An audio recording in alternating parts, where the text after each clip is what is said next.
आसन पाओ पे। माननीय सदस्य, अरे बैठिए, इसका मेरा काम है।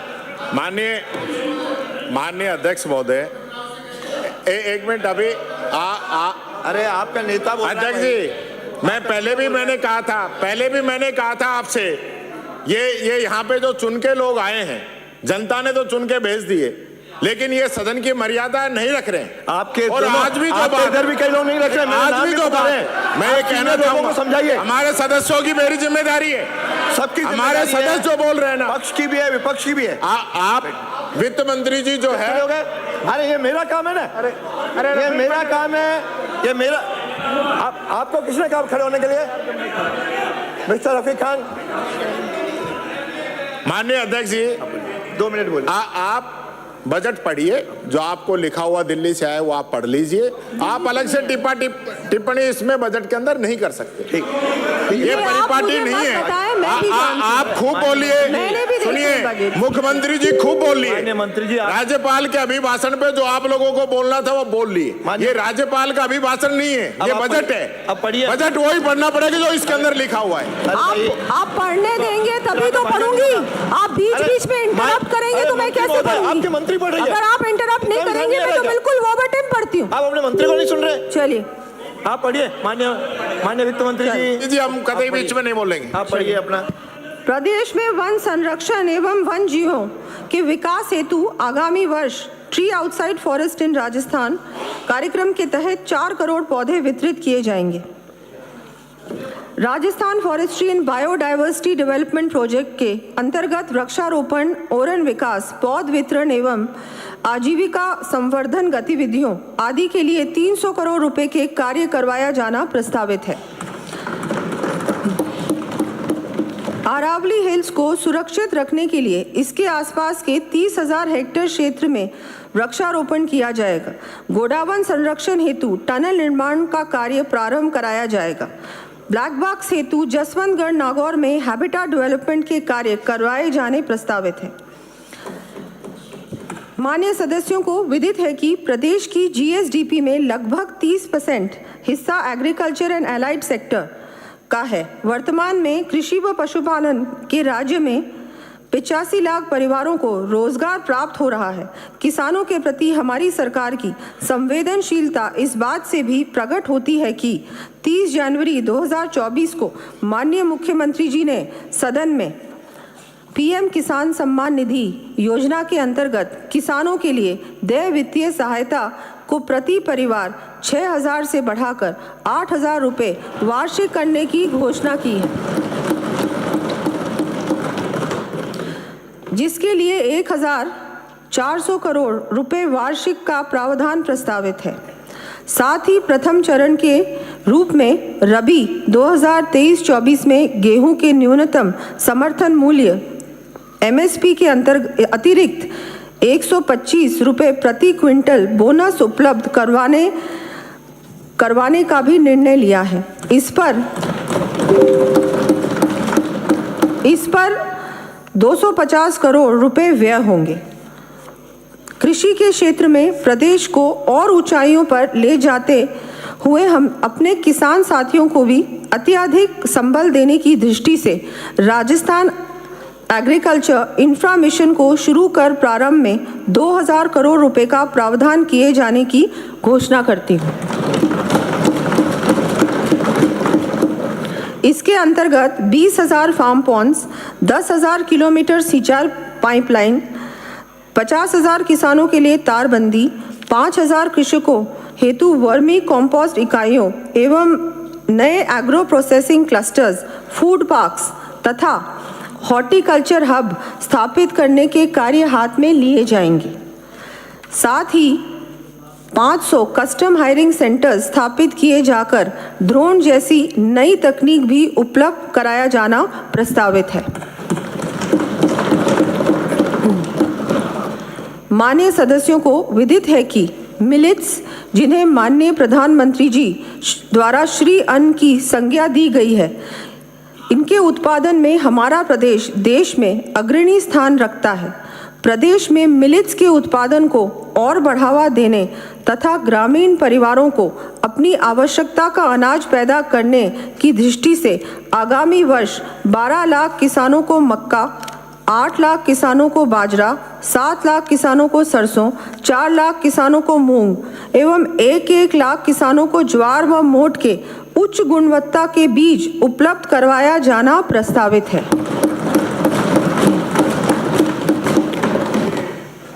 ग्रामीण अंचल में निवासरत परिवार अपनी आजीविका के लिए कृषि के साथ साथ डेयरी उत्पादन पर भी अत्यधिक निर्भर है। हमारी सरकार प्रदेश में गौवंश संरक्षण के साथ ही इस कार्य से जुड़े परिवारों को सहायता देने के लिए सभी आवश्यक कदम उठाएगी। इसी दृष्टि से डेयरी से संबंधित गतिविधियों तथा गौवंश हेतु शेड, खेली का निर्माण तथा दुग्ध चारा बाटा संबंधी उपकरण खरीदने हेतु 1 लाख रुपए तक ब्याज मुक्त शॉर्ट टर्म ऋण उपलब्ध कराने के लिए किसान क्रेडिट कार्ड की तर्ज पर गोपाल क्रेडिट कार्ड योजना प्रारंभ करने की घोषणा करती हूँ। इस योजना में प्रथम चरण में लगभग 5 लाख गोपालक परिवारों को ऋण उपलब्ध कराए जाएंगे। इस योजना पर आगामी वर्ष 150 करोड़ रुपए व्यय होंगे। कृषकों एवं ग्रामीण परिवारों के साथ ही वर्तमान परिप्रेक्ष्य में कई अन्य राज्यों की भांति ही हमारे प्रदेश का युवा भी भविष्य के प्रति आशंका के कारण असुरक्षा व तनाव से ग्रस्त रहता है। ऐसे में युवाओं को संबल प्रदान कर उनके रोजगार के अत्यधिक अवसरों का सृजन करना हमारी सरकार की प्राथमिकता रहेगी।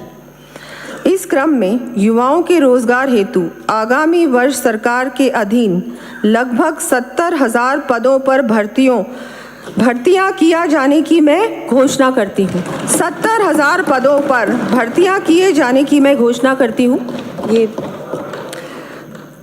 साथ ही युवाओं की काउंसलिंग, अरे आप सुनिए माननीय सदस्य, साथ ही युवाओं की काउंसलिंग के समस्त संभाग मुख्यालयों पर युवा साथी केंद्र की स्थापना किए जाने का भी प्रस्ताव है। इस हेतु 10 करोड़ रुपए व्यय होंगे। पिछली सरकार के कार्यकाल में पेपर लीक जैसी घटनाएं होने तथा समय पर परीक्षाओं का आयोजन नहीं होने से प्रदेश के युवाओं के भविष्य के साथ अन्याय हुआ।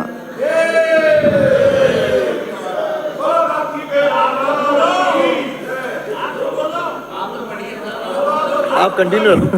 इससे युवाओं में गहरा असंतोष है।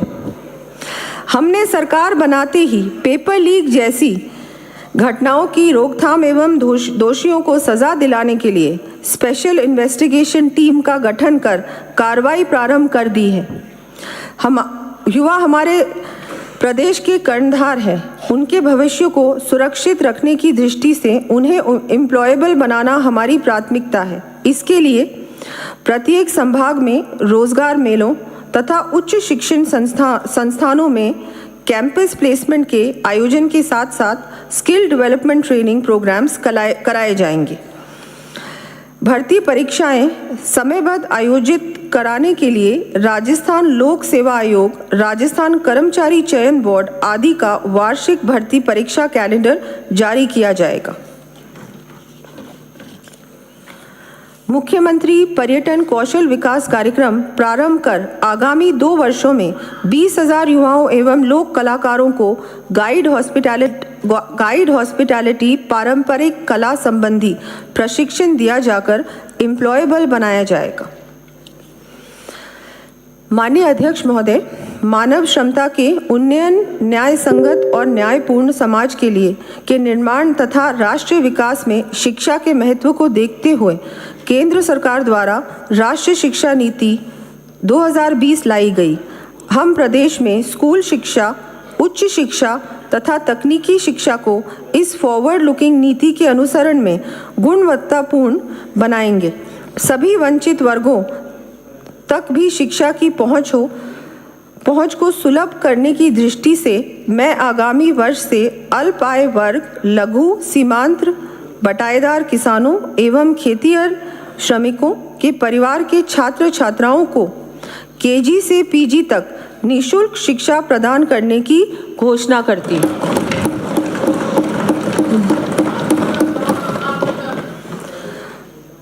प्रदेश की राजकीय शिक्षण संस्थाओं में शिक्षा एवं शिक्षण का बेहतर वातावरण उपलब्ध कराने की दृष्टि से भवनों के रिपेयर, कक्षों एवं बालिका टॉयलेट्स के निर्माण तथा विभिन्न विभागों के अंतर्गत संचालित हॉस्टल्स एवं रेजिडेंशियल स्कूल्स में सुविधाओं के उन्नयन तथा रिपेयर व मेंटेनेंस कार्यों हेतु 250 करोड़ रुपए का प्रावधान प्रस्तावित है।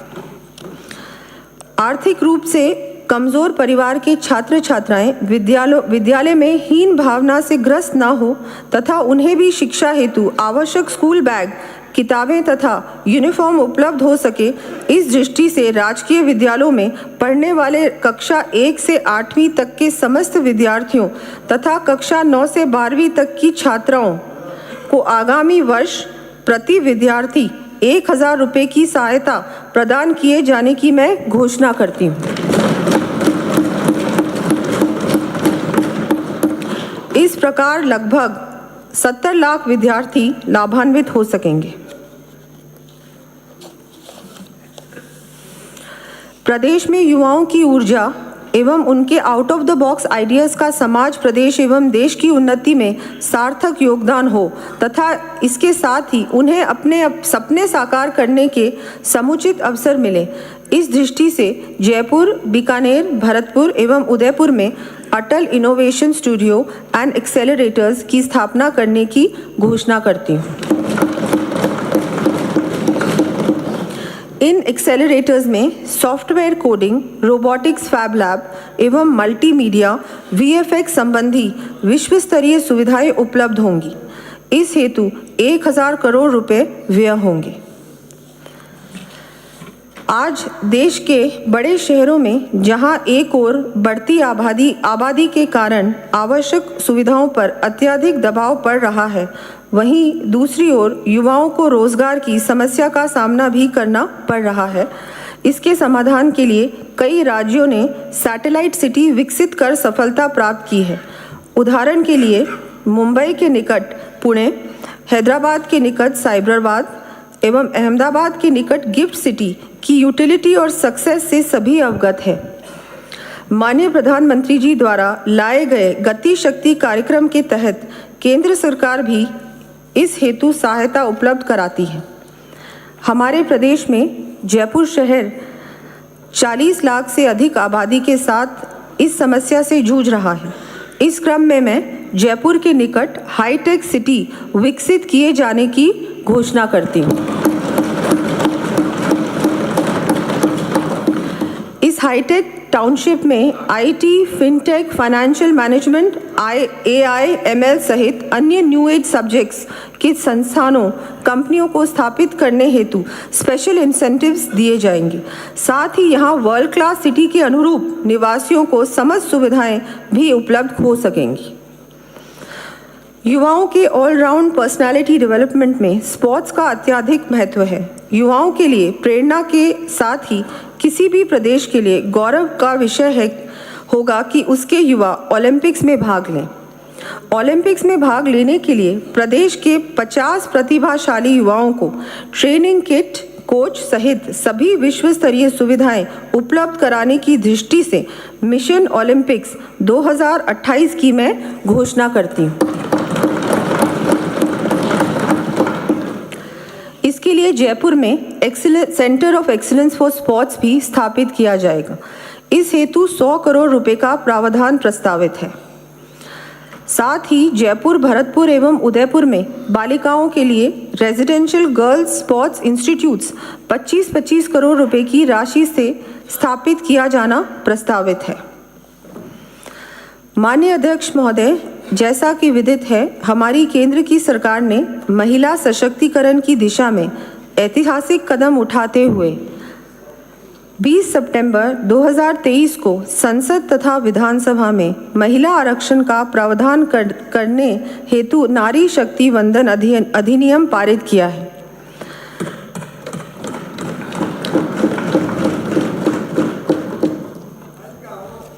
इसमें भी महिलाओं को खुशी नहीं है।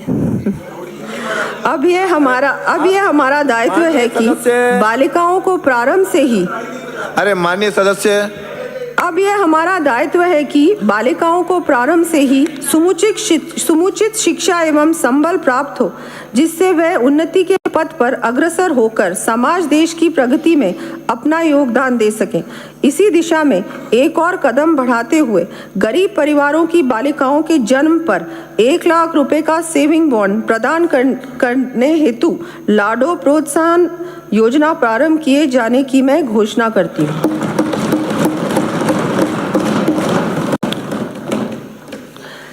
माननीय प्रधानमंत्री जी द्वारा महिलाओं के आर्थिक सशक्तिकरण हेतु प्रारंभ की गई लखपति दीदी योजना के अंतर्गत प्रदेश में कार्यरत स्वयं सहायता समूहों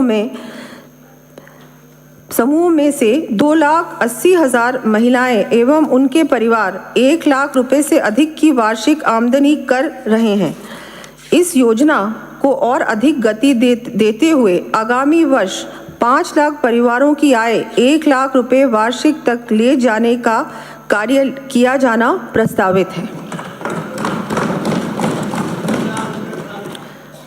वर्तमान में प्रधानमंत्री मातृ वंदन योजना के अंतर्गत गर्भवती महिलाओं को प्रथम बच्चे के लिए 2 किश्तों में 5,000 रुपए दिए जाने का प्रावधान है। आगामी वर्ष प्रदेश में प्रथम चरण के रूप में इसे बढ़ाकर 6,500 रुपए किए जाने की घोषणा करती हूँ। इस पर 90 करोड़ रुपए का व्यय प्रस्तावित है। साथ ही प्रदेश के प्रत्येक ब्लॉक स्तर पर एक आंगनबाड़ी को स्वास्थ्य जांच, पोषण तथा प्री स्कूल एजुकेशन की दृष्टि से उत्कृष्ट बनाने के लिए आदर्श आंगनबाड़ी के रूप में उन्नयन किया जाएगा। इस हेतु 20 करोड़ रुपए का व्यय होगा। मैं माननीय सदन को स्वामी विवेकानंद का कथन याद दिलाना चाहूंगी। It is a privilege to serve mankind, for this is the worship of God. God is here in all these human souls. He is the soul of man. अर्थात मानव जाति की सेवा करना सौभाग्य की बात है, क्योंकि यह ईश्वर की पूजा है। ईश्वर यही है इन सभी मानव आत्माओं में, वह मनुष्य की ही तो आत्मा है। हमारी सरकार इसी भावना से समस्त प्रदेशवासियों, विशेषकर अल्पायत वर्ग तथा विभिन्न वंचित वर्गों को सहायता व संबल देने का कार्य करेगी। केंद्र सरकार द्वारा आयुष्मान भारत योजना के माध्यम से देश के कोने कोने में आम आदमी को उत्कृष्ट चिकित्सा सुविधा उपलब्ध कराने का कार्य किया जा रहा है। हमारी गत सरकार द्वारा प्रदेश में भामाशाह स्वास्थ्य बीमा योजना के माध्यम से आर्थिक रूप से कमजोर परिवारों को चिकित्सा सुविधा सरकारी व साथ ही निजी चिकित्सालयों में भी उपलब्ध कराए जाने की पहल की गई थी। आज कैंसर जैसी गंभीर बीमारियों का इलाज भी नई तकनीक से ओपीडी में संभव हो रहा है। अतः आमजन को गंभीर बीमारी की स्थिति में और अधिक राहत देने की दृष्टि से अब मैं प्रदेश में मुख्यमंत्री आयुष्मान आरोग्य योजना में आईपीडी के साथ साथ डे केयर पैकेज जोड़ने की घोषणा करती हूँ।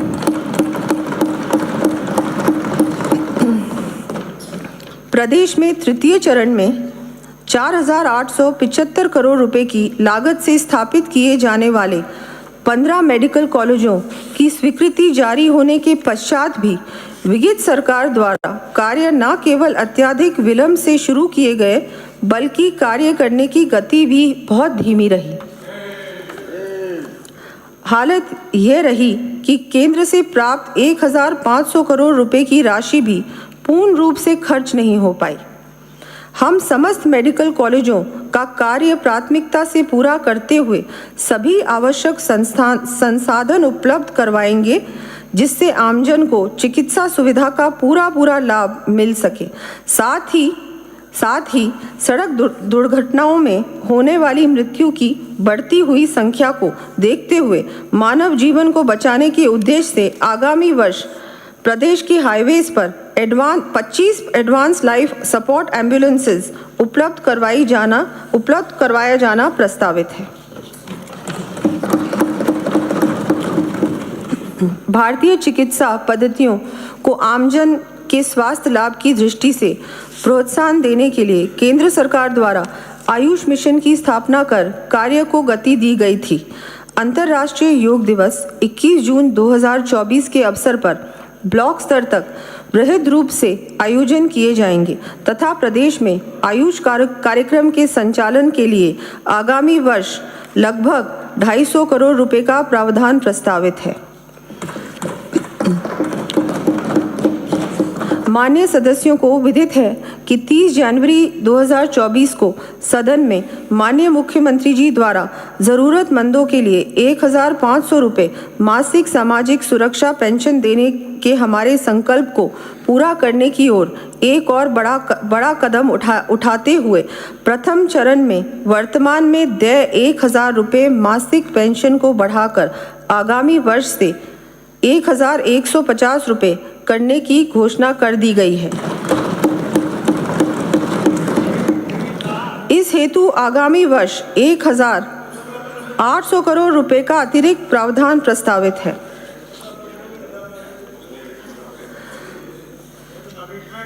हम सभी श्रमिकों, स्ट्रीट वेंडर्स तथा लोक कलाकारों द्वारा सामना की जाने वाली कठिनाइयों और भविष्य संबंधी आशंकाओं से भी भली भांति परिचित हैं।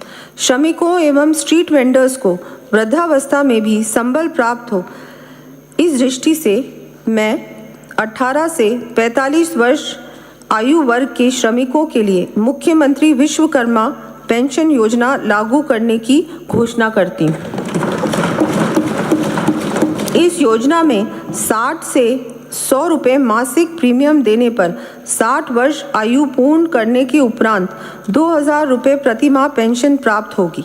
शेष लगभग 400 रुपये प्रतिमाह प्रति व्यक्ति का प्रीमियम राज्य सरकार द्वारा वहन किया जाएगा। ये पेंशन मुख्यमंत्री वृद्धजन सम्मान पेंशन के अतिरिक्त होगी। इस योजना हेतु 350 करोड़ रुपए का प्रावधान प्रस्तावित है। इसके साथ ही प्रदेश के 60 से 80 वर्ष तक की आयु के वरिष्ठ नागरिकों को रियायती यात्रा सुविधा प्रदान करने के उद्देश्य से राज्य की सीमा में रोडवेज बसों के किराए में वर्तमान में दी जा रही 30% छूट को बढ़ाकर 50% किया जाना भी प्रस्तावित है।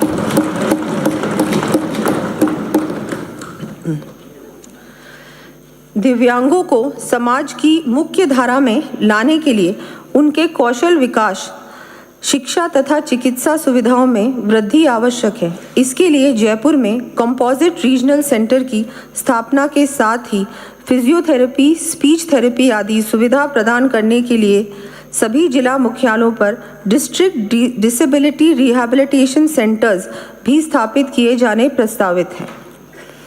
हमारे देश के महान स्वतंत्रता सेनानी लोकमान्य बाल गंगाधर तिलक ने कहा था, समस्या संसाधनों या क्षमता की कमी की नहीं है, किंतु इच्छा शक्ति की कमी की है। मैं सदन के माध्यम से प्रदेश की जनता को आश्वस्त करना चाहूँगी कि हमारी सरकार आमजन, विशेषकर वंचित वर्गों के सर्वांगीण विकास के लिए दृढ़ इच्छा शक्ति से कार्य करेगी।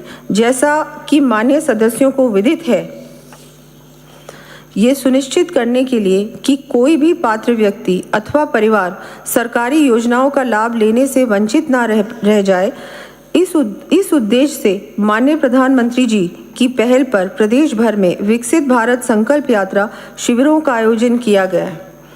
इसी क्रम में यह भी अति आवश्यक है कि हमारे पंचायती राज संस्थाएं एवं स्थानीय नगरीय निकाय मजबूती से प्रदेश के कोने कोने में बसे हर परिवार तक संबल पहुंचा सके। इस दृष्टि से इन ग्रासरूट डेमोक्रेटिक इंस्टीट्यूशंस को और अधिक सशक्त करने के लिए राज्य की शुद्ध कर आय की वर्तमान में निर्धारित SFC ग्रांट को 6.75% से बढ़ाकर आगामी वर्ष के लिए 7% करने की घोषणा करती हूँ। इस प्रकार वित्तीय वर्ष 2024-25 में इन इंस्टीट्यूशंस को 316 करोड़ रुपए की वृद्धि के साथ कुल अनुमानित ग्रांट 8,864 करोड़ रुपए मिल सकेंगे।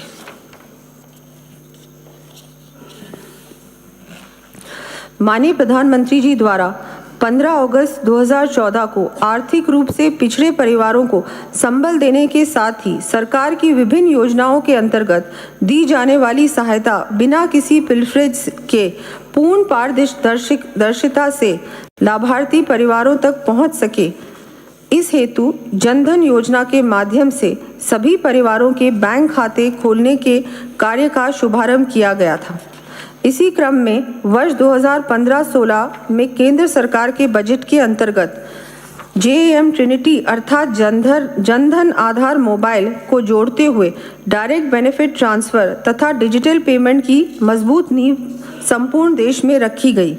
इसी कड़ी में प्रदेश में हमारी गत सरकार ने इसे भामाशाह योजना के नाम से इम्प्लीमेंट किया तथा पूर्ववर्ती सरकार द्वारा इसका नाम बदलकर जनाधार कर दिया। हमारी सरकार इस कार्यक्रम को artificial intelligence, machine learning, data cloud जैसी नई तकनीक का प्रयोग कर और आगे ले जाने के लिए कटिबद्ध है।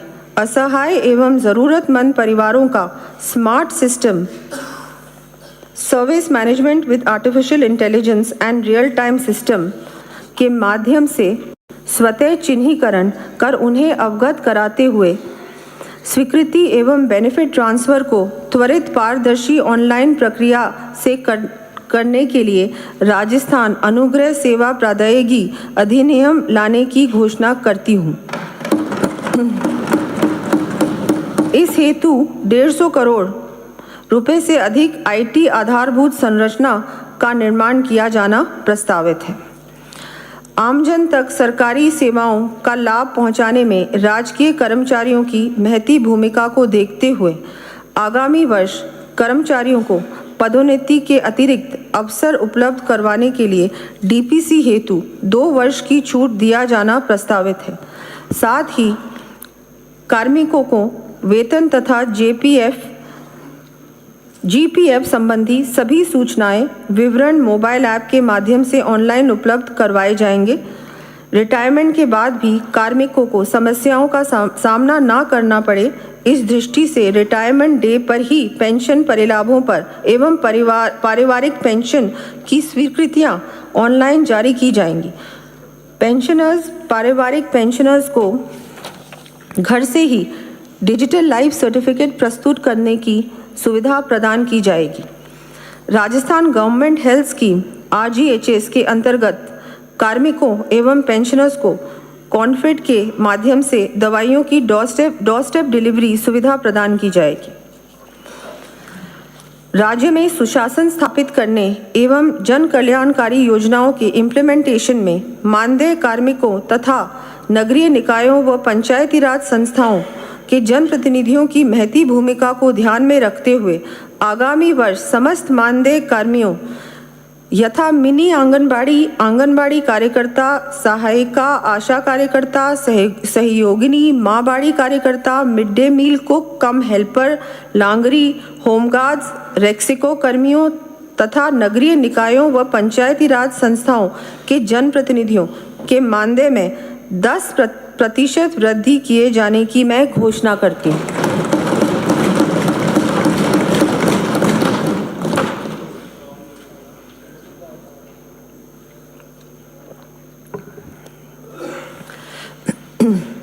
माननीय सदस्य इससे सहमत होंगे कि किसी भी प्रदेश की खुशहाली के लिए वहाँ की कानून व्यवस्था मजबूत होनी आवश्यक है। राजस्थान की संपूर्ण देश में शांति प्रिय प्रदेश के रूप में विशिष्ट पहचान रही थी। गत सरकार के कार्यकाल में लचर कानून व्यवस्था एवं आपराधिक घटनाओं पर अंकुश लगाने में नाकामी के चलते नकल माफिया, बजरी माफिया आदि पनपने के साथ ही अपराधियों के हौसले भी बुलंद हुए तथा प्रदेश की छवि भी खराब हुई। इससे आपराधिक घटनाओं में लगातार बढ़ोतरी के साथ ही वर्ष 2020 से प्रदेश में महिलाओं के विरुद्ध अपराध, दुष्कर्म, बच्चों, SC/ST के विरुद्ध अपराधों की संख्या में भी निरंतर वृद्धि देखी गई। प्रदेश में अपराधों के नियंत्रण, बेहतर कानून व्यवस्था तथा आमजन को त्वरित न्याय दिलाने के लिए पुलिस आधुनिकीकरण एवं संबंधित आधारभूत संरचना के लिए 200 करोड़ रुपए का police modernisation and infrastructure fund गठित किए जाने की मैं घोषणा करती हूँ। नवसृजित 34 पुलिस थानों में परिवादियों की त्वरित सुनवाई तथा सहयोग हेतु साइबर हेल्प डेस्क तैयार की जाएंगे।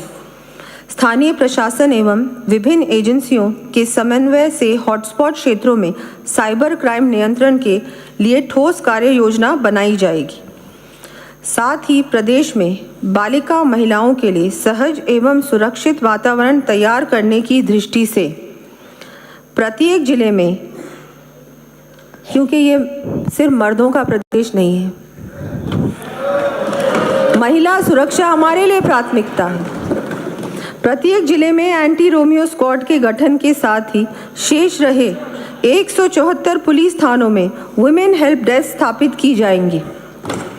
बालिका महिलाओं से छेड़छाड़ व अपराध की प्रभावी रोकथाम के लिए प्रत्येक जिले में प्राथमिकता के आधार पर सार्वजनिक स्थलों, बालिका छात्रावासों एवं नारी निकेतों में सीसीटीवी कैमरे स्थापित करने के उद्देश्य से लाडली सुरक्षा योजना शुरू किए जाने की मैं घोषणा करती हूँ।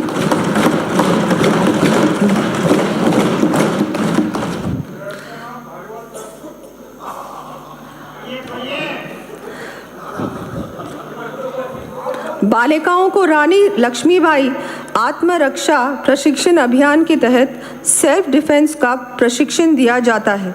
बालिकाओं को इस प्रशिक्षण को अधिक से अधिक संख्या में लेने हेतु प्रोत्साहित करने के लिए सेल्फ डिफेंस की उच्चतम श्रेणी ब्लैक बेल्ट को स्पोर्ट्स कोटा के अंतर्गत सम्मिलित करने की घोषणा भी करती हूँ।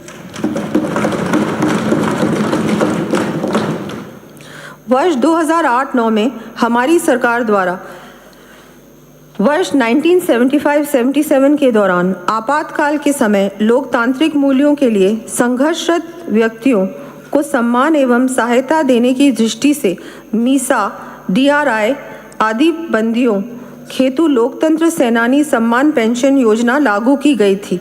गत सरकार ने इस योजना को वर्ष 2019 में बंद कर दिया। हमारी सरकार ने इस योजना को पुनः बहाल करते हुए 20,000 रुपये पेंशन एवं 4,000 रुपये चिकित्सा सहायता के रूप में दिए जाने का निर्णय लिया है। यह योजना सतत रूप से संचालित रहे तथा लोकतंत्र सेनानियों को सम्मान के साथ ही निर्बाध रूप से पेंशन प्राप्त होती रहे, इस दृष्टि से राजस्थान लोकतंत्र सेनानी सम्मान निधि अधिनियम लाया जाना प्रस्तावित है। हम राजस्थान को विकास एवं खुशहाली के पथ पर तीव्र गति से आगे ले जाने के साथ ही प्रदेश के गौरवशाली विरासत को सुरक्षित करने तथा पारंपरिक लोक कलाओं से जुड़े कलाकारों को संबल प्रदान करने के कार्य को भी प्राथमिकता देंगे। मान्य सदस्यों को जानकर आश्चर्य होगा कि गोविंद देव जी मंदिर जयपुर, मानगढ़ धाम बांसवाड़ा, मेहंदीपुर बालाजी दौसा, रनकपुर जैन मंदिर पाली, डिग्गी कल्याण जी टोंक, वेनेश्वर धाम डूंगरपुर, रामदेवरा जैसलमेर, तेजाजी मंदिर खरनाल नागौर, देवनारायण जी असीन भीलवाड़ा, मचकुंड धौलपुर, जल देवी मंदिर रेलमगरा राजसमंद जैसे असीम आस्था केंद्रों के सौंदर्यीकरण, ब्यूटिफिकेशन एवं वहाँ सुविधाएं विकसित करने के लिए गत सरकार ने घोषणा तो की, किंतु हकीकत में कोई भी कार्य नहीं किया। अब मैं इन आस्था स्थलों के साथ साथ गोवर्धन परिक्रमा मार्ग पर स्थित पूछड़ी का लोटा डीग, श्री बड़े मथुरेश जी कोटा, त्रिनेत्र गणेश जी रणथंभौर सवाई माधोपुर आदि को सम्मिलित करते हुए प्रदेश के ऐसे 20 मंदिरों आस्था केंद्रों के विकास कार्य आगामी वर्ष में 300 करोड़ रुपए की राशि से करवाए जाने की घोषणा करती हूँ।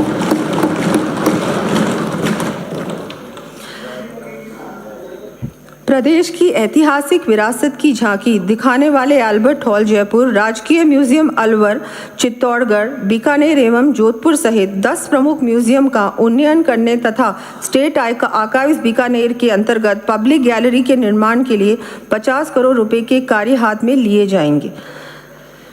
राजस्थान प्रदेश रणबांकुरों की जननी के रूप में देश विदेश में अपनी अलग ही पहचान रखता है।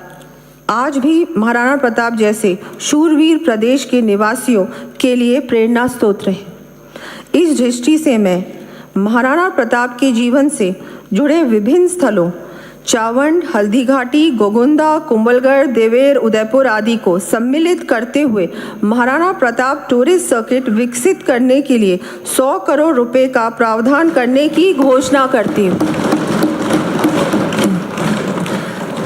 साथ ही भारतीय फौज में राजस्थान के युवाओं के शौर्य व बलिदान को सम्मान देने के लिए प्रदेश में आर्म्ड फोर्सेस म्यूजियम की स्थापना के लिए डीपीआर बनाए जाने के लिए 2 करोड़ रुपए का प्रावधान प्रस्तावित है। स्थानीय वनस्पतियों के संरक्षण तथा पर्यावरण जागरूकता को बढ़ावा देने के लिए खेजड़डी जोधपुर में Amrita Devi Bishnoi indigenous plant museum स्थापित किया जाना प्रस्तावित है।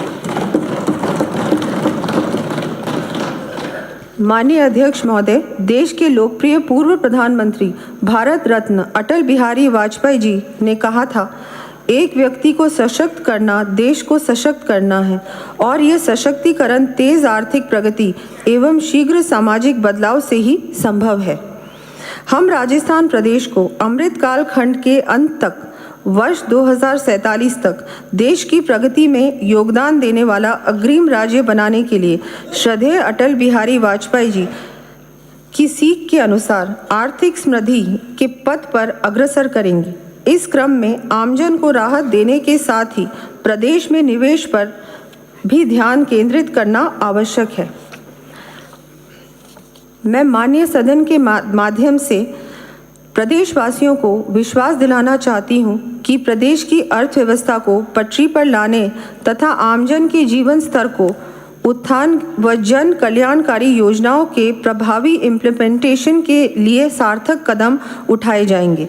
इस कड़ी में हमने प्रदेश के आर्थिक उन्नयन के लिए Rajasthan economic revival task force के गठन का निर्णय लिया है। उद्यमिता, निवेश एवं विकास को प्रोत्साहित करने के लिए राज्य सरकार प्रोसीजरल सरलता व पारदर्शिता के लिए प्रतिबद्ध है। इसको ध्यान में रखते हुए एमनेस्टी योजनाएं प्रस्तावित की जा रही हैं, जो 31 जुलाई 2024 तक प्रभावी रहेंगी। वैट एमनेस्टी, अंतर्राज्यीय बिक्री के प्रकरणों, लंबित विवादित प्रकरणों तथा केवल ब्याज की मांग वाले प्रकरणों में बकाया राशि का 10 से 20% जमा करवाने पर शेष राशि माफ की जाएगी। Stamp duty amnesty, stamp duty की मांग के प्रकरणों में ब्याज एवं पेनल्टी की 100% छूट दिया जाना प्रस्तावित है। ट्रांसपोर्ट एमनेस्टी, वाहन स्वामियों को राहत प्रदान करने हेतु एमनेस्टी योजनाएं प्रस्तावित है, जो इस प्रकार है। टैक्स एमनेस्टी, नष्ट हो चुके वाहनों पर नष्ट होने की दिनांक के बाद के समस्त कर एवं उस कर पर देय पेनल्टी ब्याज की छूट प्रदान की जाएगी। नष्ट हो चुके वाहनों के अतिरिक्त अन्य वाहनों पर 31 मार्च 2023 तक के बकाया कर जमा कराने पर देय पेनल्टी ब्याज की छूट प्रदान की जाएगी।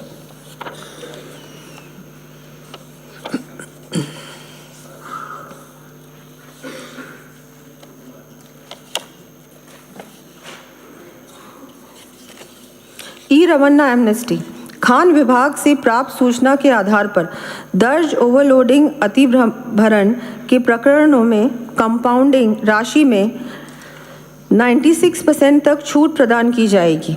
End of life vehicles amnesty, पंजीकृत वाहन स्क्रैपिंग सुविधा केंद्र पर 1 वर्ष तक स्क्रैप करवाए जाने वाले एंड ऑफ लाइफ व्हीकल्स का स्क्रैप किया जाने तक बकाया कर को एकमुश्त जमा कराने पर देय पेनल्टी ब्याज में छूट प्रदान की जाएगी।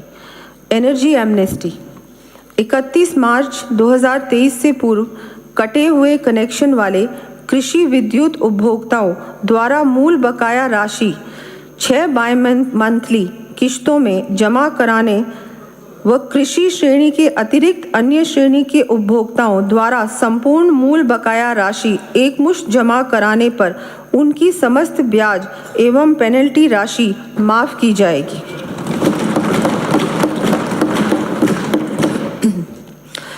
प्रदेश में ईज ऑफ डूइंग बिजनेस को प्रभावी कर आमजन को और अधिक सुविधाएं प्राप्त करवाने की दृष्टि से पक्षकारों द्वारा स्वयं भरी गई सूचनाओं के आधार पर पंजीयन हेतु उनका दस्तावेज स्वतः तैयार हो सकेगा।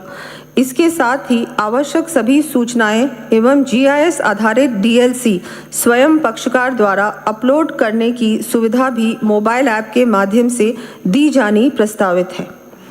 दस्तावेजों के ऑनलाइन एनीवेयर रजिस्ट्रेशन के कार्य को गति देने के लिए मौका निरीक्षण हेतु ऑनलाइन ऐप विकसित करते हुए क्वालिफाइड मौका निरीक्षकों को इम्पैनल करने की कार्रवाई की जाएगी। भौतिक स्टैम्प पत्रों के स्थान पर स्टैम्प ड्यूटी के ऑनलाइन माध्यमों यथा ई-ग्रास एवं राज स्टैम्प को बढ़ावा दिया जाएगा तथा रिफंड की प्रक्रिया को भी सरल व ऑटोमेट किया जाएगा। आमजन के साथ ही निवेशकों को अपनी परियोजना संबंधी पंजीयन कार्य के लिए दर दर नहीं भटकना पड़े, इस दृष्टि से टोल फ्री हेल्पलाइन के साथ ही सभी जिलों में चरणबद्ध रूप से 24/7 कार्य करने वाले आदर्श रजिस्ट्रेशन केंद्र स्थापित किए जाएंगे। प्रदेश में स्टैंप एवं रजिस्ट्रेशन से संबंधित विभिन्न शुल्कों की दरों के डिमिस्टिफिकेशन की दृष्टि से उन्हें चरणबद्ध रूप से रिवाइज कर रैशनलाइज किया जाएगा। स्वच्छ व पारदर्शी प्रशासन के सिद्धांत की बेहतर पालना सुनिश्चित करने हेतु वाणिज्यिक कर तथा आबकारी विभागों में कार्यों की चरणबद्ध रूप से फेसलेस मैनेजमेंट की व्यवस्था की जाएगी। इस दृष्टि से प्रदेश में online integrated tax management system, integrated excise management system तथा जन आधार वॉलेट को और अधिक सुदृढ़ एवं व्यापक किया जाएगा। वर्तमान में परिवहन विभाग के द्वारा ई-लाइसेंस एवं ई-रजिस्ट्रेशन सर्टिफिकेट जारी करने की प्रक्रिया निर्धारित करने के बाद भी आमजन को स्मार्ट कार्ड के लिए राशि 200 रुपये का अतिरिक्त व्यय करना होता है। अब आमजन को इस अतिरिक्त व्यय से मुक्त करने के लिए स्मार्ट कार्ड व्यवस्था को समाप्त करते हुए ई ड्राइविंग लाइसेंस एवं ई रजिस्ट्रेशन सर्टिफिकेट की व्यवस्था लागू किया जाना प्रस्तावित है।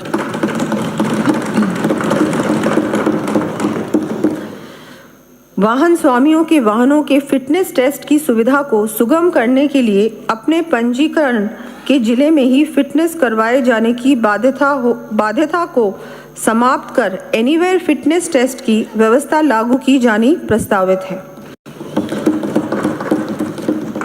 राज्य के किसानों के हितों तथा आम उपभोक्ताओं की ज़रूरतों को ध्यान में रखते हुए चीनी और गुड़ पर मंडी शुल्क को समाप्त किया जाना प्रस्तावित है।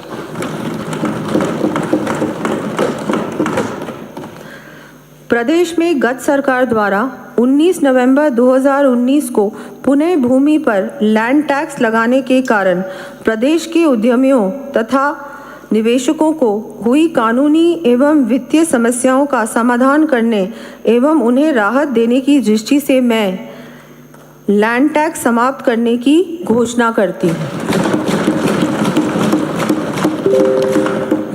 साथ ही पूर्व में सृजित लैंड टैक्स की डिमांड के संबंध में एमनेस्टी देते हुए मात्र मूल टैक्स की डिमांड का 10% जमा कराने पर शेष डिमांड भी समाप्त करना प्रस्तावित है। अब मैं वर्ष 2024-25 के बजट अनुमानों के संक्षिप्त तथ्य सदन के समक्ष प्रस्तुत कर रही हूँ। वर्ष 2024-25 में 4,86,615 करोड़ 10 लाख रुपए का कुल व्यय अनुमानित है। इन बजट अनुमानों में राजस्व व्यय 2,82,247 करोड़ 65 लाख रुपए और राजस्व प्राप्तियां 2,58,378 करोड़ 29 लाख रुपए अनुमानित की गई है। राजस्व घाटा 23,869 करोड़ 36 लाख रुपए का अनुमानित किया गया है। राज्य का राजकोषीय घाटा 67,240 करोड़ 48 लाख रुपए होना अनुमानित किया गया है, जो कि राज्य सकल घरेलू उत्पाद GSDP के 3.95% रहने का अनुमान है। राज्य का डेट GSDP रेशियो 37.48% रहना अनुमानित है। मैं माननीय सदन के माध्यम से प्रदेशवासियों को यह विश्वास दिलाती हूँ कि राज्य की अर्थव्यवस्था में गुणात्मक सुधार के लिए हम हर संभव प्रयास करेंगे, हर कदम उठाएंगे। Fiscal responsibility and budget management act की धारा 5 के अंतर्गत प्रत्येक वित्तीय वर्ष में वार्षिक बजट के साथ प्रस्तुत किए जाने वाले मध्यमकालिक राज्य वित्तीय नीति विवरण और राज्य वित्तीय नीति युक्ति विवरण सदन में प्रस्तुत किए जा रहे हैं।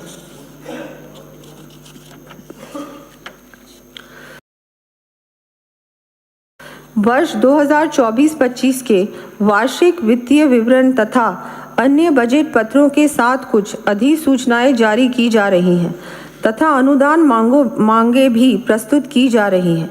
चूँकि आगामी लोकसभा चुनाव के कारण बजट प्रस्तावों पर विधानसभा में चर्चा कराकर 31 मार्च 2024 से पूर्व वार्षिक बजट पारित कराया जाना संभव नहीं है।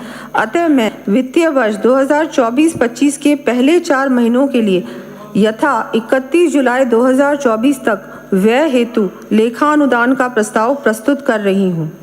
इस लेखा अनुदान में मांग संख्या 9, निर्वाचन मांग संख्या 36, आपदा प्रबंधन एवं सहायता तथा मांग संख्या 41 जन स्वास्थ्य अभियांत्रिकी के लिए पूरे वर्ष के लिए अपेक्षित राशि की मांग की गई है, क्योंकि इन मदों में होने वाला व्यय सामयिक है और इन्हीं महीनों में अधिक व्यय होने की संभावना है तथा इस व्यय को स्थगित नहीं किया जा सकता। लेखा अनुदान की अवधि यथा 31 जुलाई 2024 के पूर्व ही सदन के समक्ष परिवर्तित बजट अनुमान व प्रस्ताव प्रस्तुत कर दिए जाएंगे। हम राजस्थान को विकसित प्रदेश बनाने, इसकी गौरवशाली विरासत को संरक्षित करने एवं प्रदेशवासियों को समृद्ध बनाने के लिए प्रतिबद्ध हैं। युवाओं, महिलाओं, बुजुर्गों, किसानों, मजदूरों तथा वंचित वर्गों को सशक्त कर उनकी सहभागिता सुनिश्चित करते हुए विकसित एवं उन्नत राजस्थान के निर्माण की परिकल्पना को साकार किए जाने के लिए प्रभावी कदम उठाएंगे। मैं देश के लोकप्रिय पूर्व प्रधानमंत्री भारत रत्न अटल बिहारी वाजपेयी जी की ये पंक्तियाँ याद करना चाहूँगी। बाधाएं आती हैं आए, घिरे प्रलय की घोर घटाएं, पाँवों के नीचे अंगारे, सिर पर बरसे यदि ज्वालाएं, निज हाथों में हंसते हंसते आग लगाकर जलना होगा, कदम मिलाकर चलना होगा, कदम मिलाकर चलना होगा।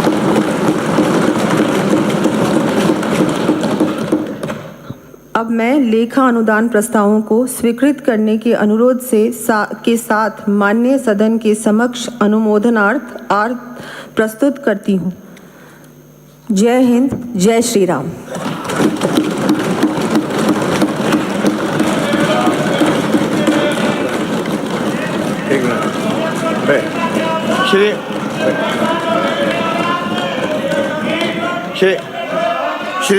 श्रीमती बैठिए। श्रीमती दिया कुमारी वित्त मंत्री राजस्थान राज्य के आय व्यय का अनुमान वर्ष 2024-25 का उपस्थापन करेंगी तथा उसे सदन की मेज पर रखेंगी।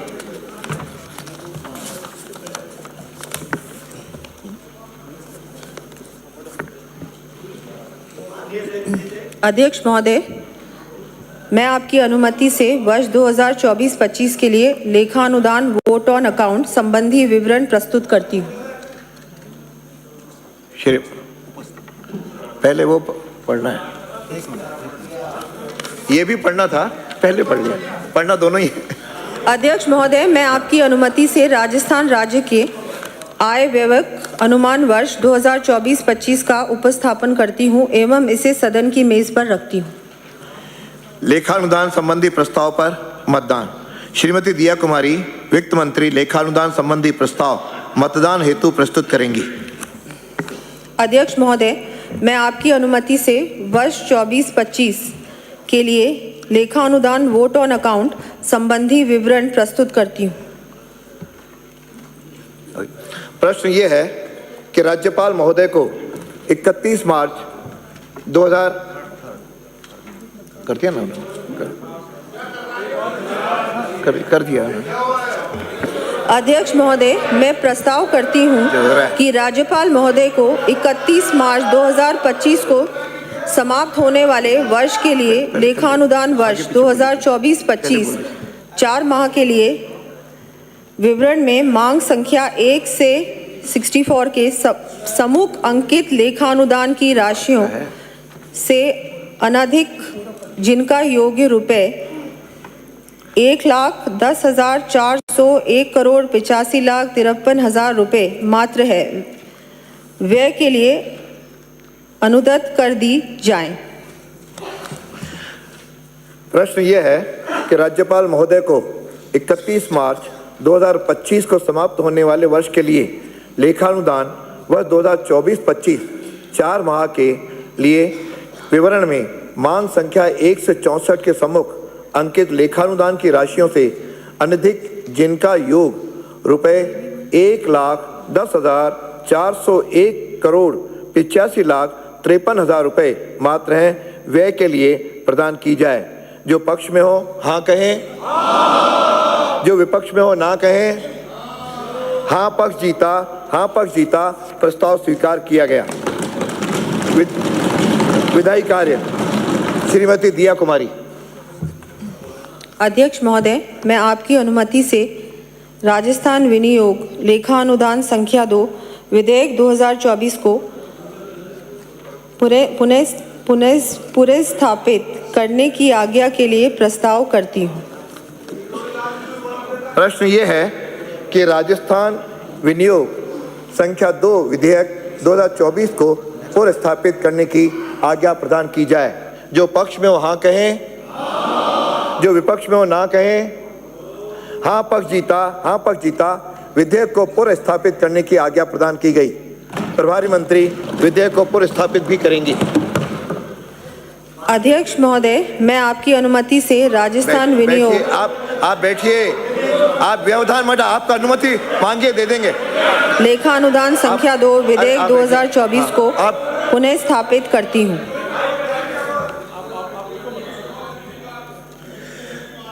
श्रीमती दिया कुमारी। अध्यक्ष महोदय, मैं आपकी अनुमति से प्रस्ताव करती हूँ कि राजस्थान विनियोग लेखानुदान संख्या 2 विधेयक 2024 को विचारार्थ लिया जाए। प्रश्न ये है कि राजस्थान विनियोग लेखानुदान संख्या 2 विधेयक 2024 को विचारार्थ लिया जाए। जो पक्ष में हो हाँ कहें, जो विपक्ष में हो ना कहें। हाँ पक्ष जीता। विधेयक को विचारार्थ लिया गया। खंड 6 विचार। खंड 2 व 3 कोई संशोधन नहीं। प्रश्न ये है कि खंड 2 व 3 स्वीकार किए जाएं। जो पक्ष में हो हाँ कहें, जो विपक्ष में हो ना कहें। हाँ पक्ष जीता। खंड 2 व 3 स्वीकार किए गए। अनुसूची कोई संशोधन नहीं। प्रश्न ये है कि अनुसूची स्वीकार की जाए। जो पक्ष में हो हाँ कहें, जो विपक्ष में हो ना कहें। हाँ पक्ष जीता। अनुसूची स्वीकार की गई। खंड 1 अधिनियम सूत्र नाम आदि कोई संशोधन नहीं। प्रश्न यह है कि खंड 1 अधिनियमन सूत्र नाम आदि स्वीकार किए जाएं। जो पक्ष में हो हाँ कहें, जो विपक्ष में हो ना कहें। हाँ पक्ष जीता। खंड 1 अधिनियम सूत्र नाम आदि स्वीकार किए गए। श्रीमती दिया कुमारी। अध्यक्ष महोदय, मैं आपकी अनुमति से प्रस्ताव करती हूँ कि राजस्थान विनियोग लेखानुदान संख्या 2 विधेयक 2024 को पारित किया जाए। प्रश्न यह है कि राजस्थान विनियोग विधेयक 2024 को पारित किया जाए। जो पक्ष में हो हाँ कहें, जो विपक्ष में हो ना कहें। हाँ पक्ष जीता राजस्थान विनियोग विधेयक 2024 पारित किया गया। वित्तीय कार्य 2023-24 के लिए अनुपूरक अनुदान की मांगों का उपस्थापन एवं मतदान। श्रीमती दिया कुमारी। अध्यक्ष महोदय, मैं आपकी अनुमति से वर्ष 2023-24 के लिए राजस्थान शासन के व्यय हेतु अनुपूरक अनुदान की मांगे द्वितीय संकलन का उपस्थापन करती हूँ। मांग संख्या 2। प्रश्न यह है कि अनुपूरक अनुदान की मांग संख्या 2 राज्य विधानमंडल के संबंध में 31 मार्च 2024 को समाप्त होने वाले वर्ष में किए जाने वाले व्यय के निमित्त राज्यपाल महोदय को रुपए 10,17,93,000 तक की राशि और प्रदान की जाए। जो पक्ष में वहाँ कहें, जो विपक्ष में वो ना कहें। हाँ पक्ष जीता मांग स्वीकार की गई। मांग 6। प्रश्न यह है कि अनुपूरक अनुदान की मांग संख्या 6 विधि एवं विधिक कार्य विभाग के संबंध में 31 मार्च 2024 को समाप्त होने वाले वर्ष में किए जाने वाले व्यय के निमित्त राज्यपाल महोदय को रुपए 1,000 तक की राशि और प्रदान की जाए। जो पक्ष में वहाँ कहें, जो विपक्ष में वो ना कहें। हाँ पक्ष जीता मांग स्वीकार की गई। मांग संख्या 7। प्रश्न यह है कि अनुपूरक अनुदान की मांग संख्या 7 मंत्री परिषद के संबंध में 31 मार्च 2024 को समाप्त होने वाले वर्ष में किए जाने वाले व्यय के निमित्त राज्यपाल महोदय को रुपए 5,79,96,000 तक की राशि और प्रदान की जाए। जो पक्ष में वहाँ कहें, जो विपक्ष में वो ना कहें। हाँ पक्ष जीता मांग स्वीकार की गई। मांग संख्या 9। प्रश्न यह है कि अनुपूरक अनुदान की मांग संख्या 9 निर्वाचन विभाग के संबंध में 31 मार्च 2024 को समाप्त होने वाले वर्ष में किए जाने वाले व्यय के निमित्त राज्यपाल महोदय को रुपए 21,25,06,000 तक की राशि और प्रदान की जाए। जो पक्ष में वहाँ कहें, जो विपक्ष में वो ना कहें। हाँ पक्ष जीता मांग स्वीकार की गई। मांग संख्या 10। प्रश्न यह है कि अनुपूरक अनुदान की मांग संख्या 10 वाणिज्य कर विभाग के संबंध में 31 मार्च 2024 को समाप्त होने वाले वर्ष में किए जाने वाले व्यय के निमित्त राज्यपाल महोदय को रुपए 88,90,80,000 तक की राशि और प्रदान की जाए। जो पक्ष में वहाँ कहें, जो विपक्ष में वो ना कहें। हाँ पक्ष जीता मांग स्वीकार की गई। मांग संख्या 11। प्रश्न यह है कि अनुपूरक अनुदान की मांग संख्या 11 पंजीयन एवं मुद्रांक विभाग के संबंध में 31 मार्च 2024 को समाप्त होने वाले वर्ष में किए जाने वाले व्यय के निमित्त राज्यपाल महोदय को रुपए 57,76,53,000 तक की राशि और प्रदान की जाए। जो पक्ष में वहाँ कहें, जो विपक्ष में वो ना कहें। हाँ पक्ष जीता मांग स्वीकार की गई। मांग संख्या 12। प्रश्न यह है कि अनुपूरक अनुदान की मांग संख्या 12 आबकारी विभाग के संबंध में 31 मार्च 2024 को समाप्त होने वाले वर्ष में किए जाने वाले व्यय के निमित्त राज्यपाल महोदय को रुपए 4,60,66,000 तक की राशि और प्रदान की जाए। जो पक्ष में वहाँ कहें, जो विपक्ष में वो ना कहें। हाँ पक्ष जीता मांग स्वीकार की गई। मांग संख्या 14। प्रश्न यह है अनुपूरक अनुदान की मांग संख्या 14 राज्य बीमा एवं प्रावधायी निधि विभाग के संबंध में 31 मार्च 2024 को समाप्त होने वाले वर्ष में किए जाने वाले व्यय के निमित्त राज्यपाल महोदय को रुपए 1,51,95,11,000 तक की राशि और प्रदान की जाए। जो पक्ष में हो हाँ कहें, जो विपक्ष में हो ना कहें। हाँ पक्ष जीता मांग स्वीकार की गई। मांग संख्या 15। प्रश्न यह है कि अनुपूरक अनुदान की मांग संख्या 15 पेंशन के संबंध में 31 मार्च 2024 को समाप्त होने वाले वर्ष में किए जाने वाले व्यय के निमित्त राज्यपाल महोदय को रुपए 11,80,95,93,000 तक की राशि और प्रदान की जाए। जो पक्ष में वहाँ कहें, जो विपक्ष में वो ना कहें। हाँ पक्ष जीता मांग स्वीकार की गई। मांग संख्या 16। प्रश्न ये है कि अनुपूरक अनुदान की मांग संख्या 16।